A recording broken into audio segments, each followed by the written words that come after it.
the scene and I pay my dues. Rose from Phoenix, these flames they grew. Rows of people with an aim to do. Hold my dream and I stay so true. Rock the scene and I pay my dues. Are we gonna go into any disappointments so far? Disappointments of 2019. Like we're getting towards the end. I mean, of the year. 2019. I was pretty disappointed by Chance the Rapper's album, but I think everybody was. I mean, I'm not a giant Chance the Rapper fan, but I was a big fan of, or I was a pretty decent fan of Acid Rap. Yeah. And 10 Day. Project, I'm sure. Like he just his flows, his cadences, the way about him, it was like it just drew me to him. I'm like, nobody's rapping like this. It's just he has his own different style, and it's like. And then with the Big Day, it was just like Macklemore meets motherfucking G-Eazy meets a toddler trying to bang on some MIDI fucking pianos and shit. I don't know what the fuck is on that man's mind. Is he's fucking on a new drug or something? He needs to get back on the old drug that he was on when he was making the Acid Rap album. I am not a person to say that, you know, because I find it fucked up when people are like, oh, the rapper better go back on drugs or whatever. He made better music on drugs. But at the same time, he made better music when he was on drugs. Yeah, I mean...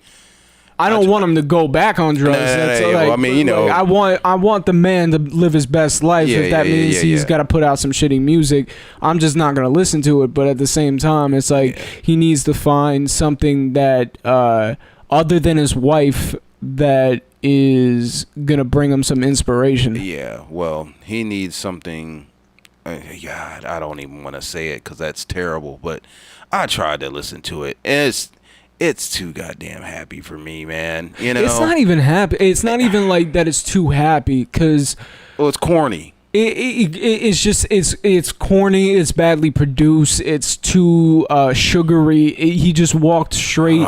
He went from talking about acids, like walking straight into the Ellen show. Like that shit is trash, man. Like I tried. I didn't try. After the first fucking listen, I couldn't even get through the fucking album. Well, see, you know, like so I'm in the car, and they play his stuff a lot in the last couple months. You know, on Sirius, or you know, so I'm on the channel and I'm listening, and when one song starts coming on, I can't stand it. The hot water, that hot shower. Every song they jumped off that song, they started playing a different song.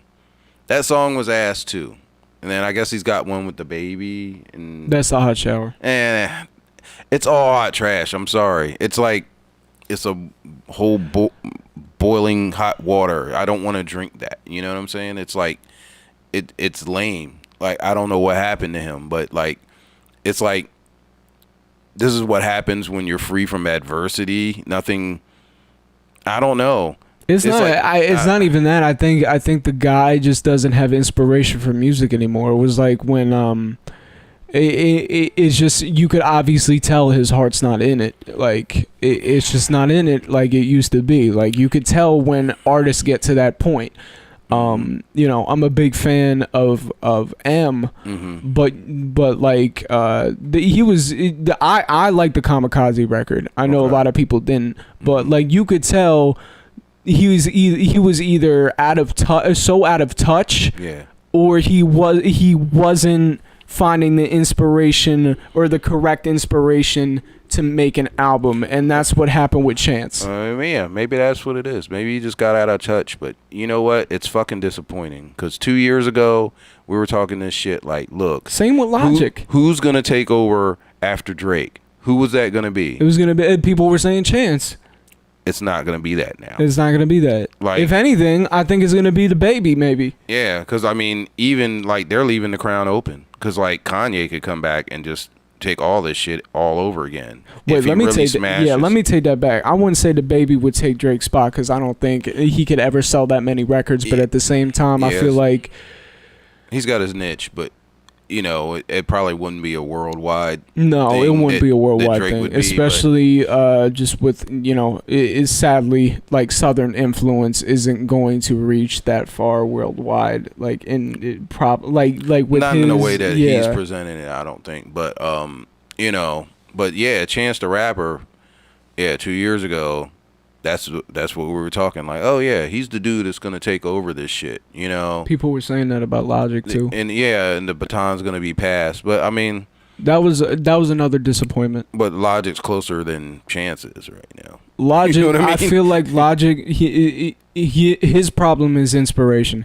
And he's just not trying. He's not trying. And I don't want to be a dick, but there was so many filler bars. It was like, you're on a track with Eminem, one of the greatest rappers, wordsmiths of all time, and you're gonna fucking, if not the greatest. Yeah, like, cause like I don't know how you could get on a fucking song and just come with so many filler bars, automatic. Like, how many times is he gonna fucking say automatic, semi-automatic, coming with an addict? Like, I don't want to fucking hear that shit anymore. It is a sport. I think sometimes the money makes people realize think that it's not still a sport, and you're getting on a track with possibly the GOAT. And if he's not the GOAT to everybody, he's the GOAT to him. So what would you try to fucking do when you get on the fucking track with him? Like, how could you not show up? Like, if that doesn't bring the best out of him, what will? You know, and I'm saying this, mind you, as a big Logic fan. Yeah. Under Pressure was one of my favorite albums of all time. Welcome to Forever, that's one of my favorite mixtapes of all time. But after Under Pressure, there was an obvious drop and decline. You could tell he was either I feel like he was getting too burnt out. He was putting out album after album after album each year. It's like, take a break. Kendrick takes a break, and you see the quality in it. So you blame him, or do you blame Def Jam? I blame him. Because he's at the same time, I'm pretty, like, he said on multiple times, he has full creative control. So if that's the fact, there's no excuse. Yeah. You know, if it was a matter of like a Laser situation, what happened with Lupe, where the label was getting involved, okay, I can understand that. But his ass is going into the studio, getting high as fuck, and just freestyling, and you could tell.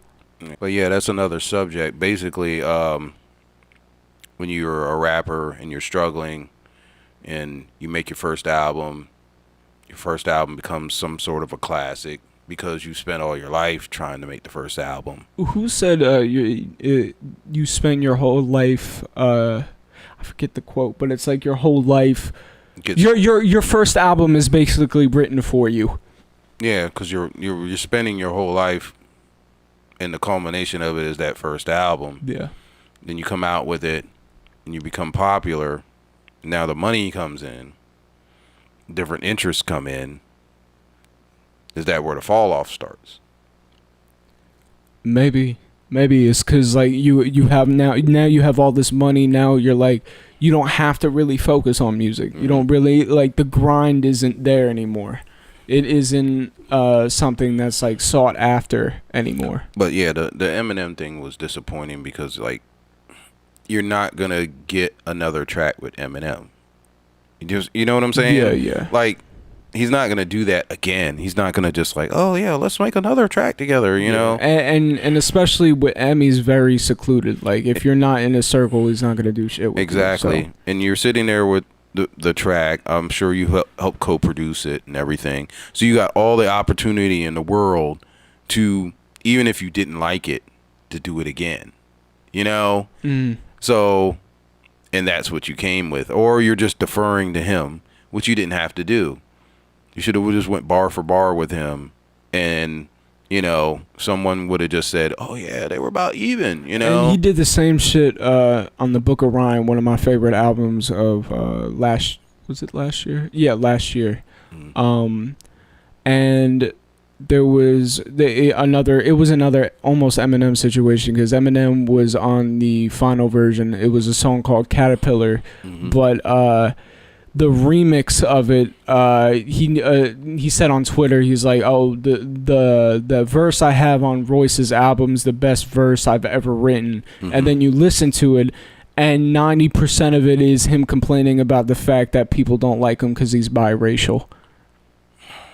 And it's just like you're setting your own expectations too. Like you're setting your own standards to your fans. Don't like me because of this. It's different if you just put it out there, but if you Who say... Who doesn't like him because he's biracial? Anyway, is that a real thing? If anything, I feel like him saying it so much has turned people into not liking him because he's biracial, if that makes any sense. No, that makes a lot of fucking sense, because who the fuck gave a damn about that before that? I didn't give a damn. J. Cole's biracial. You know how many fucking biracial rappers are in the fucking game? Like, Drake, the height of artists is fucking biracial. Yeah, I mean, who isn't biracial, really? I mean, when it comes down to it, you're 100%. 100%. You're 100% white Italian, right there. Yeah. Fucking 100% Italian. I was fucking born in a pizza factory. Oh yeah, but me, even though I look pretty black here, but I got a little bit of a melting pot in me too. So I mean, but that doesn't mean I have to mention it in my rap. You know, I think it's honestly his insecurities. Is like he identifies as black, but he looks white. So he's probably just been dealing with that. But at the same time, you're what, 27 years old, 28, whatever. I'm probably not like correct on that, but like, at what point are you going to become more secure with yourself that you're not showing your insecurities on record like that? Look, dude, once you get past the first album and a half, project and a half, that's over. Okay? Yeah, it's like, we're going to talk about something else. Or do you have something else to really talk about? That's the issue, you know? But I don't know. It sounds like woe is me. I don't fucking like it. That's how you get coochie. When I walk into a room, bitches throwing pussy. Louis, Gucci. That's how you get coochie. When I walk into a room, bitches throwing pussy.